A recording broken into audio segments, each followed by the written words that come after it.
morning, everybody. It's DJ NV, Charlamagne the Guy. We are the Breakfast Club. Our guest host, Ebony K. Williams, is here. So you were talking about this journey. Black sperm.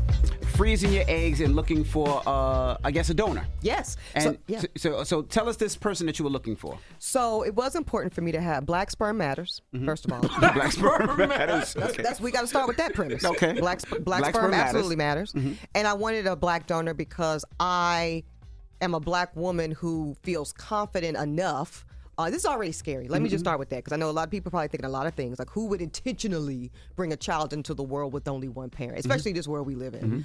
If I didn't think I had the basic resources, y'all, to give this child love, support, fiscal education, and then build community, you know, because black men and men in general will be an important part of this journey, but I'm going to try to outsource it. So I wanted a black sperm donor because I am a black woman. I know a lived black experience. I didn't want to run the risk of a non-black donor and then have a Meghan Markle situation, basically, where a kid, I can't relate to their experience. So I wanted him to be black. That already took me literally down to, on a site of 300 active donors at a time, I was down to 3.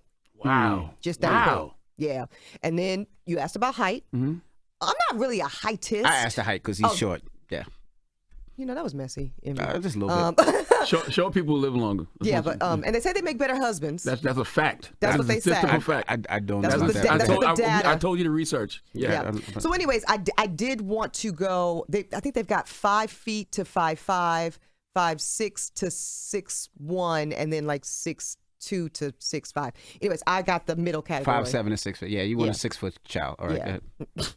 I'm just telling you. I'm all for this. I got a couple of homegirls who are doing this. A couple of homegirls who have already frozen their eggs. You know, they've been open about it. Angela Rye, you know, Kendra G. But it kind of saddens me a little bit, only because I'm like, what are we doing as men that these great women are out here and they got to do this? Well, I'm going to be candid with you. Okay. Again, anybody could go get the club shot up. I mean, let's be clear. I'm really not, if you're not the love of my life and also somebody that I trust to make business decisions with, I'm really not trying to co-parent with you. There's certain things, y'all, at this point in my life, at almost 40, I'm really not trying to negotiate with you about getting my child immunized. It's non-negotiable. I'm not playing with you when it comes to my kids' education. There's certain, you know what I mean? And I know that might not sit well with everybody. That's not so politically correct, but I think I'd rather go it alone. Now, wait, let me ask you a question. So, are there pictures of the actual Great dad? question. So you get baby pictures of almost all of them. Hilarious. It's tiers. First of all, it's like a tiered membership. Dead ass. So basic level, you just get the baby pictures. You know me, I got a lot of money. So I got the premium. So I got baby pictures and adult pictures. I get a voice memo of my donor reading his life story over the course of an hour. They give you an audio book? You get an audio book. You get a free membership with Audible too? Yeah. Wow. You get an Audible partnership. Wow. Wait, how much is all of it? I'm just curious. The Love Potion is about $1,200 a vial. And I would recommend, most fertility doctors recommend, if you think you're going to do this alone, because you might need a couple cycles, 2 to 4 vials. So, wow. Next question. Yes. Now, you did say something I heard behind the scenes. I'm telling all my business. So Go now, ahead. like, let's say there's a This dude sounds like out another there. book, Ebony. Let's say the dude out there is Bet handsome. on black sperm. Let's say let's say the dude out there is handsome and he just wants to give his sperm away. But now there's a clause in it where the actual child can meet the father. I paid extra for that. Yeah. Wow. So that's called known donor ID. So and that was the only way I was going to do it, because y'all know my story. I didn't know my father's identity, found it out on Housewives. I had to go through Ancestry.com.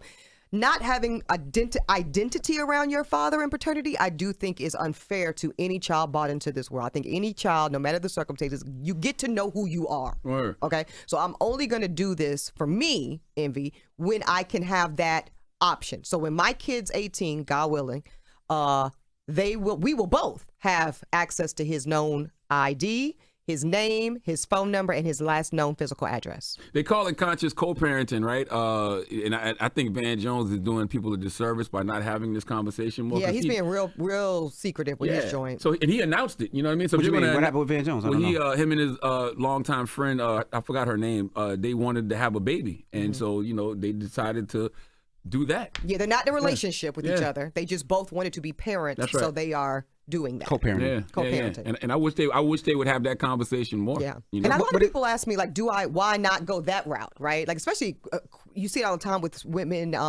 people, period, and like queer couples or queer people. And, you know, I did ask a couple of my queer guy friends, and, you know, they weren't that interested. And at that point, I just said. They weren't that interested. They It sounds weren't. wild. They weren't. But let me ask you a question. You know, the thing that's kind of ill to me is, you know, because there's a lot of brothers that actually donate their sperm because a lot of them need the money, right? Yes. I ain't never heard that before in real life. I thought that was just a thing that people No, say. because you get paid for it. You just don't give your sperm away for nothing. You get paid for it. And they recruit college kids for that reason. Because think about how broke you are in college. I didn't want to say this, but, you know, it's the Breakfast Club.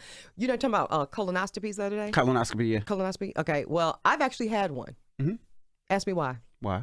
Because I'm not a man and I'm certainly not 50. Well, women get them as well. They do, but they're not at 19. You was when a I guinea had pig? mine. Huh? You I was was a guinea pig okay. in college. Wow. How much did you got paid? $300. Damn. Yeah. Well, I know guys that have gotten their ass played in for cheaper. Okay. I felt rich on college campus. So, Yeah. Wow. So, okay. All right. You know, because I was just asking because, you know, if a donor does give it, give the sperm, I don't know if I want to meet that sperm at when I the don't sperm know, is 18. man. That sperm grow to be LeBron James. That's something You know different. what I'm saying? That's something different. You know what I mean? I was there for you when nobody else was. You are so stupid. I was there for you when nobody else Let's go to the was. phone lines. A lot of women want to talk. Hello, who's this? Hi, this is Amber. Hello? Hi, good morning. This is Amber. Hey, Amber, talk to us. So I was just listening. First of all, good morning, everyone. Good morning, Good Amber. morning. I worked for a reproductive law agency in New York and in New Jersey, and I realized how many Black women face this, and I actually wanted to donate my eggs, and it wasn't because I never wanted children. So I wanted to donate my eggs, and it wasn't until then that I realized I had my own fertility issues. Oh, wow. And that started my process. I was diagnosed with PCOS. A lot of women suffer from that, and it causes fertility issues. And it wasn't until then that I said, okay, wait, what about what I'm going to have for my future? When that opportunity no longer became a choice, that's when I started to desire. Wow. And a lot of women go through that. They think they have all these choices over their body, especially reproduction. And sometimes you just don't. Okay. That's facts. I was talking to one of my homegirls. She's 37, and she's mad. She's angry. And she says, you know why? Because I go to the doctor. I do everything everyone told me to do. Why did nobody tell me that I'm born with all the eggs I'm ever going to have? Because a lot of people don't know that. Y'all will produce sperm until the day you die. Correct. We as women are born with every single egg we will ever have. And all they do is deplenish in quality and viability as we age. So why are we 38, 39 hearing for the first time, oh yeah, you should have froze eggs 10 years ago? Right. I love the intentionality of it, though. Yeah. Like, I love the fact that women are being intentional about, I want to have kids. Yeah. I'm going to freeze my eggs, and I'm going to find the right, donor to do it. But it's very expensive, and insurance doesn't cover it. Yeah. And I have a lot of friends as well that's doing the same. And you feel bad because you want them to do it early, so that way they have the pick of the litter, as they say. The most Yes. healthy I like how age. that Yes. sounds, That's what they but say. Yes. No, I he's got you. Yeah, I mean, That's what they say. it's like cringe, but Yes, yes, it's the pick of the litter. I can't Yeah. believe that But- black sperm is scarce. very scarce. I'm gonna tell you how scarce Nick it is. Cannon got plenty. Let me. You know what's funny? When I did Nick's show, which shout out to you, Charlamagne, because he's aware of me through you. He said he was honest. He said, "You're so amazing," and he said, "But I ain't shit. I ain't shit.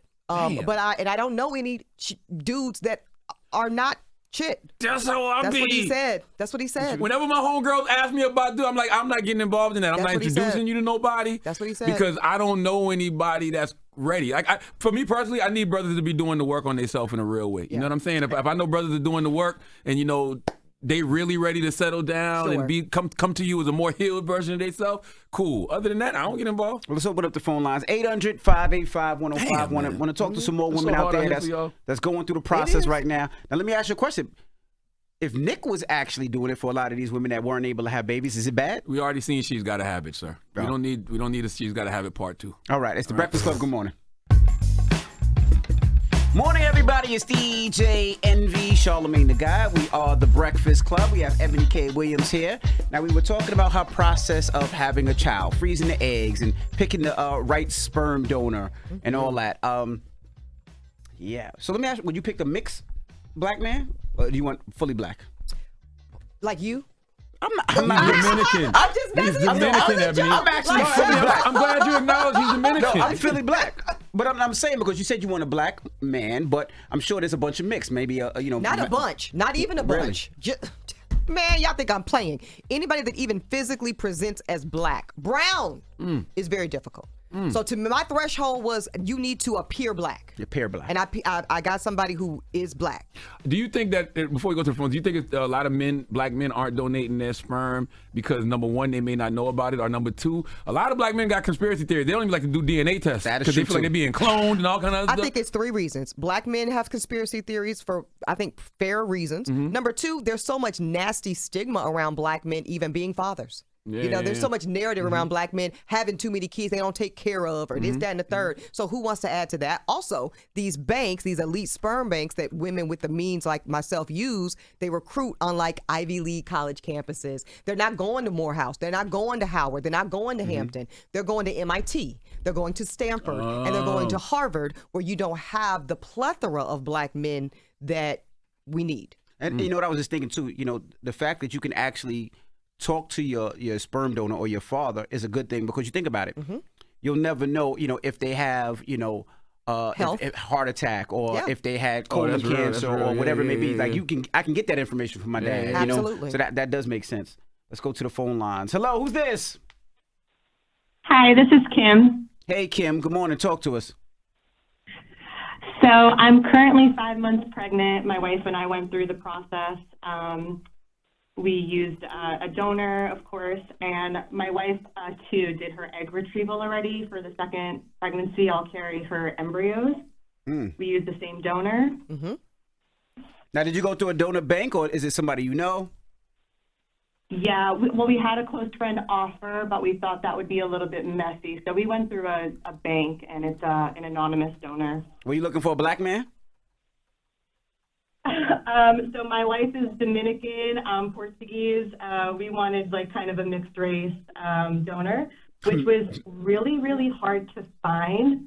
And something I want to point out to like all these gentlemen, y'all need to go donate, because like a majority, I feel like, of donors through different databases, I would say about 70% Asian, and the rest are like Scottish and white. Yep. So we had a very difficult time finding a donor. Okay. Yeah, there's a disproportionate Asian population, East Asian. It's like she said, 50, 60%. Also, please don't make this awkward. Guys out there listening to this conversation, please don't randomly, unsolicited offer up your sperm to your female friend. No, that's happened a couple times. That's happened a couple times already in my life. What do please they say? don't do that. How do you say that? You see him at the bar. I've had a married dude. Really? Say, me and my wife decided. To give you the sperm? Yes. Sir, I don't want your sperm. Damn. Please get out of my face. Listen, this ain't, I mean this in a respectful way. You a good breed, Ebony. Well, I appreciate that. You know what I'm saying? No, I do. Like if because you got to look at it like that, right? Like, damn. But if a wife and a husband came to you and said, "Hey, we heard your story. Right. You know you can't find the black sperm. I'm gonna give you my husband," because you're not sleeping with him. You just give him the sperm. Of course not. Well, in this case, he wasn't as great of a breed. See? Okay. I mean, if we're just telling the truth about it. You left out that part. Yeah. He was a Sigma. That's what. That's what Oh Ebony my said. Jesus Christ! Oh my goodness. Hello, who's this? Stupid. Hi, this is Jerica. Hey, good morning. Tell us your story. What's up, Mama? I don't feel like it's a good idea for black men to donate to the sperm bank. What they have is royal gold, and it should be kept to themselves. It don't need to be for these other races to come and try to have these trophy babies and use our beauty. Our beauty comes with oppression, trials, and tribulations. No. If you're not proud to But sis, what about us black women that want the pure gold? Well, we need to use your platform and get us our own sperm bank. Oh, okay. I'm with you. Entrance is like you enter into like Harvard or something. You have to know the history. You have to know. You want us to bank black, is what you're saying? Yeah. Bank black. And you have to know how to do your kids' hair. They don't even know how to do their kids' hair. Well, that's They're true. what? Their kids. She's talking about white moms or non-black women who have these mixed race little swirly kids, and they be walking around looking like Angelina Jolie's daughter when she was first born. I think that's that. They don't know how to do heads. What you saying? That's what she was saying. As an entrepreneur, that might be a HBCU sperm bank. That's brilliant. Yeah, Bank Black. Bank Black. For real. Yeah, for real. Get all the sperms, and you could get like Qs and Kappas and this height. And GPA is very important. GPA is important. I got to pick GPA. I got to pick. You can pick GPA. I wanted a hard science major because that's not really my ministry.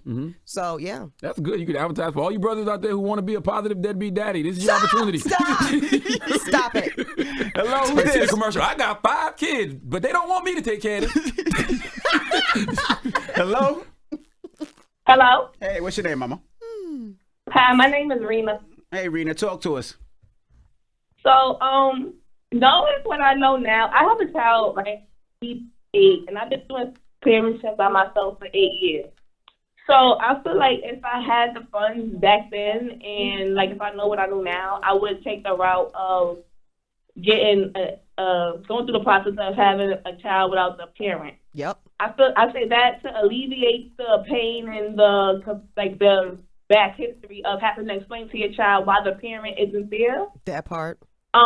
Also having to deal with the financial burden of taking care of the child by yourself if you're really going to end up being a single parent, being a sole provider for your child.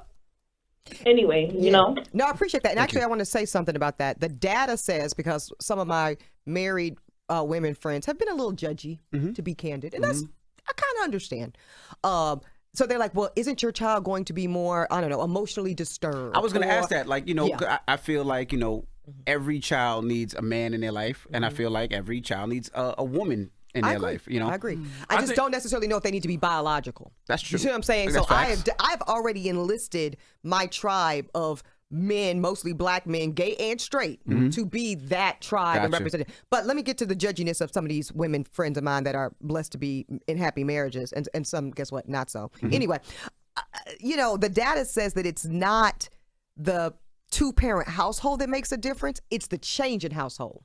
So if you were born and raised to a single parent, you tend to condition pretty normal. It's when your parents were together and then divorce. That's where they see the trauma. That's where they see the dropping of grades. That's where they see the behavioral issues. Yeah, I was going to say that too. I think this situation would be different because like there's no trauma involved. Like, you know, I read your book Bet on Black, and you talk about, you know, the trauma of not having your father. But in this situation, it's different. No, there's choice. Yeah. You were not abandoned. That's right. You're not forgotten about. You're not being denied. That's right. You had a mother that had a couple of dollars and wanted you so badly. That's right. That I shot myself in the butt. I shot myself in the stomach. I spent all my, you know, savings at the time just to create you and bring you into this world. Word up. Yeah. Like, how much do I love you? Yeah. You know. All right. Well, you better act right too. Is there a moral of the story? To me, I mean, just me personally, the moral of the story, boy, it's really hard out here for black women. It is. Yeah, like, you're right Lord about have that. mercy. This is why black love is revolutionary. You know what I'm saying? A black man and a black woman having kids, growing a family, it's a revolutionary act. And this is why I encourage black men to be with black women, because of this reason. Word to Dr. Umar. Word to Dr. Umar. Please not make the moral of this story, Dr. Umar. But that's the one thing Dr. Umar, I mean, he's right about that. That's the one thing I can agree with him on wholeheartedly. Black men need to be with black women. I'm not disagreeing with that. Yeah. I'm just not gonna give that much credit to Dr. Umar. We're not ending my deeply personal narrative with shout out to Dr. Umar. We're not doing that. So what if Dr. Umar's sperm Good night. is Good night. What's it? Rumor report? What's next? We got rumor report. We got another donkey of the day. We're gonna talk about This we're going to Charlamagne. divorces when we come back. It's the Breakfast Hell Club. outta Good morning. here.